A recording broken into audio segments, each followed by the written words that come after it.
తెలంగాణ ప్రభుత్వం ప్రతిష్టాత్మకంగా వేల కోట్ల రూపాయలు వెచ్చించి నిర్మిస్తున్న యాదాద్రి థర్మల్ పవర్ ప్లాంట్ అక్రమార్కులకు, దోపిడీ దొంగలకు కల్పతరువుగా మారింది. కాసుల కక్కుర్తితో కొందరు అధికారుల సహకారం, అతి తొందరలో కోటీశ్వరులు కావాలి అన్న కొంతమంది దురాశ ప్లాంట్కు శాపంగా మారింది. అక్కడ విలువైన సామాగ్రిని ఏళ్ల తరబడి గుట్టుజప్పుడు కాకుండా మాయం చేసి జేబులు నింపుకుంటున్నారు. టన్నులు వినియోగిస్తున్నారు.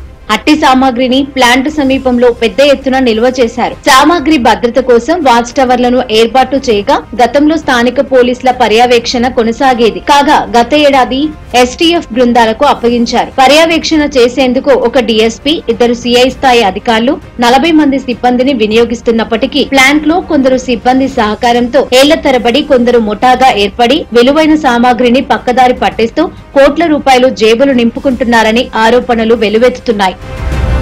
అధీనం చేసుకున్నారు. నిందితులను అదుపులోకి తీసుకుని తమదైన స్టైలులో విచారించగా కీలక నిందితులంతా ఒకరొకరిగా వెలుగులోకి వస్తున్నట్లు సమాచారం. దామరచర్ల, మిర్యాలగూడ, హైదరాబాద్ లకు చెందిన దాదాపు 15 మందిని పోలీసులు అదుపులోకి తీసుకుని విచారణ చేపడుతున్నట్లు సమాచారం. ఈ విచారణలో నిందితులు విస్తుపోయే నిజాలు వెల్లడిస్తున్నట్లు విశ్వసనీయ సమాచారం. మరోపక్క థర్మల్ పవర్ ప్లాంట్ లో స్క్రాప్ దొంగిలిస్తున్న 5గురితో పాటుగా వారి దగ్గర కొనుగోలు చేస్తున్న మరో 3గురిని మిర్యాలగూడ 2 టౌన్ పోలీసులు అరెస్టు చేశారు. వారి నుంచి 26 లక్షల నగదు, 2 మహేంద్ర క్యాంపర్ వాహనాలను స్వాధీనం చేసుకున్నారు. మిర్యాలగూడ పట్టణానికి చెందిన పాత ఇనుము వ్యాపారి మేకల శ్రీనివాస్ మరికొంతమందితో కలిసి యాదాద్రి థర్మల్ పవర్ ప్లాంట్ లోని BHEL స్టోరేజ్ యార్డులో చోరీలకు పాల్పడ్డాడు. మనం ఎంక్వైరీ చేస్తే దీనికి మేజర్ గా లోకల్లో Mekala Seenu, son of Sadaya, is native of Miryalaguda town. అతను 6 మెంబర్స్ విలేజర్స్, వాడపల్లి చుట్టుపక్కల ఉన్న గ్రామాల విలేజర్స్ని, వీరపాల గ్రామం, తాళ్ళ వీరప్పగూడెం గ్రామం, ఇట్లాంటి గ్రామాలకు వెళ్ళి విలేజర్స్ని ఆర్గనైజ్ చేసి ఒక 6గురిని డైలీ BHELకి సంబంధించిన ఒక డంప్ యార్డ్ ఉంటుంది.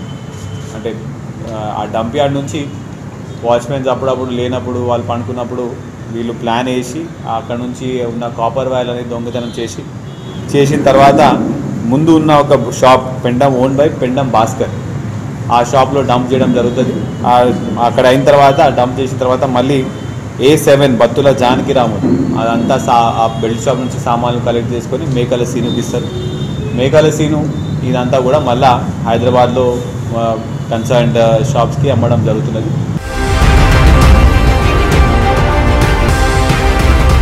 ఈ అక్రమ దందాలో కొందరి అధికారులు, నాయకుల పాత్ర వెలుగులోకి వస్తున్నట్లు తెలుస్తోంది. ఈ నేపథ్యంలో వరుస చోరీలపైన దృష్టి సారించిన స్థానిక ఎమ్మెల్యే బత్తుల లక్ష్మారెడ్డి ప్లాంట్ అధికారులతో సమీక్షా సమావేశాన్ని నిర్వహించి భద్రత వైఫల్యం పైన ఆగ్రహం వ్యక్తం చేశారు.